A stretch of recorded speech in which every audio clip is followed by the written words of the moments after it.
we need to talk about security. I made a video a little while ago on this channel about my problems with the O2 eSIM, and ever since then I've really been thinking about security in mobile devices.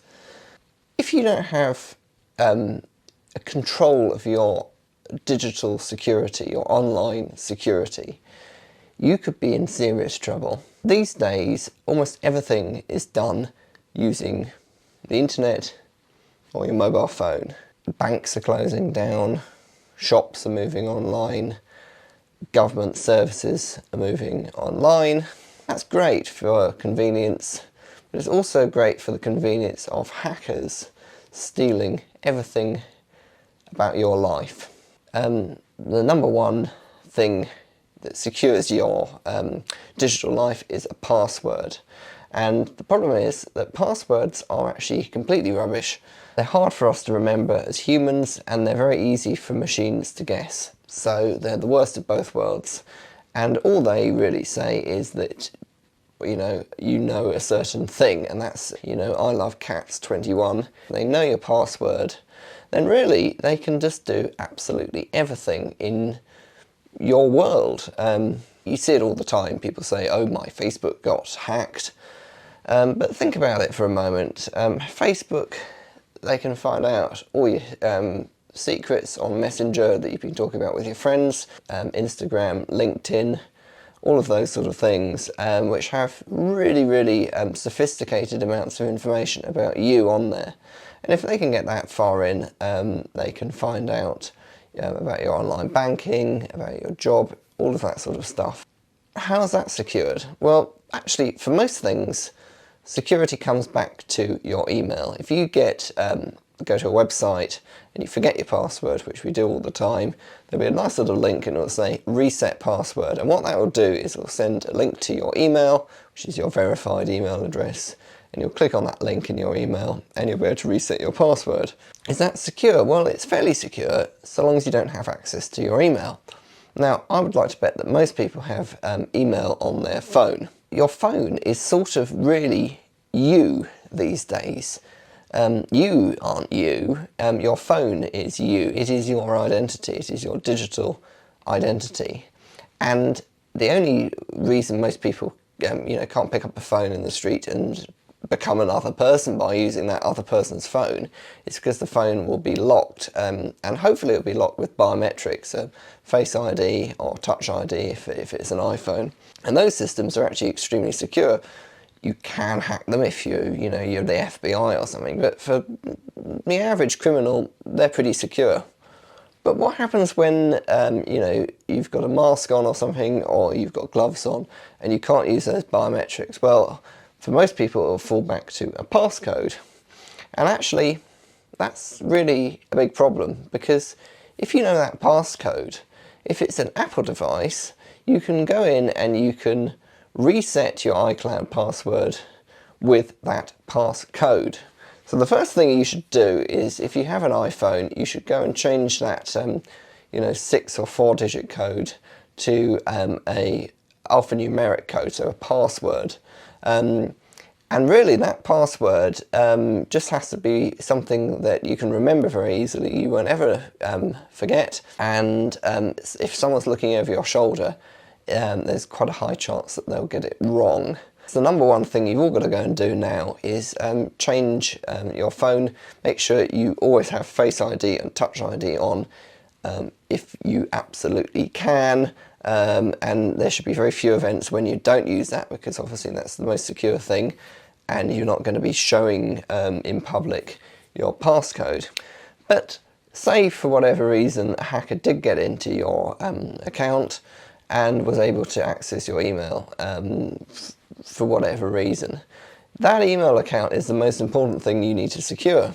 Now, how could you secure it in a better way? Well, the most common way is two-factor authentication. By two-factor, it means that another factor other than a password, and we've gone over why password's a bad thing. So the first factor, generally, would be the password. That's something that you know, and then there should be something that you have. And that is generally your mobile phone. So you might download an authenticator app onto your phone, or they might send you a text message.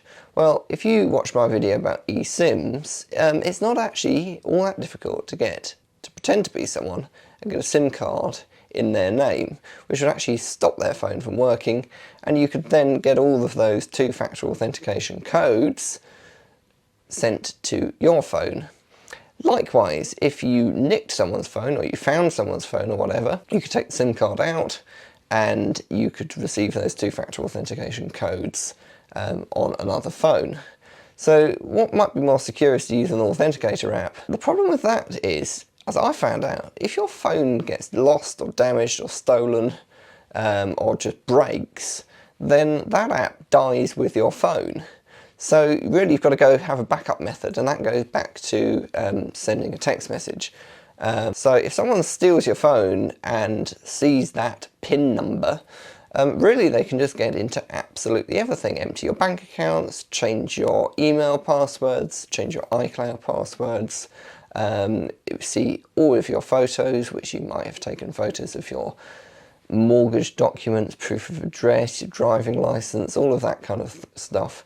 And really they could just create a whole duplicate identity, steal all your money, steal absolutely everything, and your life could be ruined for years just because of someone stealing your phone. Now, what can be done about this? Well, I really thought about it for a long time, and I thought, well, I can secure all of my, fairly insignificant passwords, like, say, EasyJet, by using a password manager. And I use the Apple built-in password manager because it's very convenient. I make sure I use Face ID, which is pretty secure, and I've got my password rather than the passcode on my phone. And I have turned off two-factor authentication to text messaging. But then that still brings me back to what happens if the authenticator app on my phone dies. Well, what I did was I used my old phone as a backup phone, but really that's a bit clunky. And this is a solution that I found. This is a YubiKey, a physical authentication key, and these are actually quite expensive, and they're about £60 each, and you really have got to get 2 of them. But what this enables me to do is verify that I am me, because I compare my iCloud password, my Facebook, my Google, Twitter, all of that sort of stuff to this physical key. And you actually have to present it physically to the device, either by near-field communication, contactless, by tapping it on the phone, or by plugging it into the computer and then touching the gold disc. And this means that you cannot log into my Gmail or my Facebook or my iCloud or anything like that without this key. Now you might say, oh well, that's really very stupid, Peter, because what happens if someone steals the key? Well, actually they can't do anything with it because they don't know my username and my password. So these are pretty much gold standard for security. They also have the ability to store two-factor authentication codes instead of putting them on an app. So it means that if your phone dies, it's not stored on the phone, it's stored here, which is really great actually, because I can just plug this into any computer, any phone, and get my two-factor authentication codes whenever.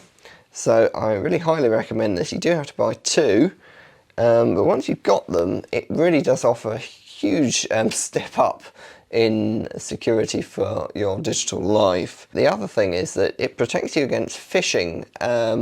So for example, you could make a fake website that looks very much like a Google login, and it could say, oh, Peter, you need to log in again. We logged you out for whatever reason. This is a fake website, and you type in your username and your password, and then you'll get a two-factor authentication text come through. And the thing is, you'll get the text come through, and you think, oh, that website's definitely genuine because it sent me the text. And then you'll type the text into the website, and in real time, the hacker will put the code that you got into the real Google login, and then they're into your account. The thing is, with the physical security key, you actually then have to present that key physically, and the hacker doesn't have that key, so they can't get into your account. But this is the sort of general overview. It's what I use, what I'm recommending to all my friends and family. And I think it's pretty essential because with the rise of deepfakes, it's going to be a lot easier for hackers to exploit those tools to pretend to be people you know or pretend to be services that you trust and get your information. But I think this will get you a lot further down the road than just using your phone to verify your identity for everything. So hopefully that's helpful. If you like this video, do give it a like, and I will link to my O2 eSIM card video as a sort of cautionary tale. What can happen if something just technically goes wrong, not even anything criminal happening. So thanks for watching.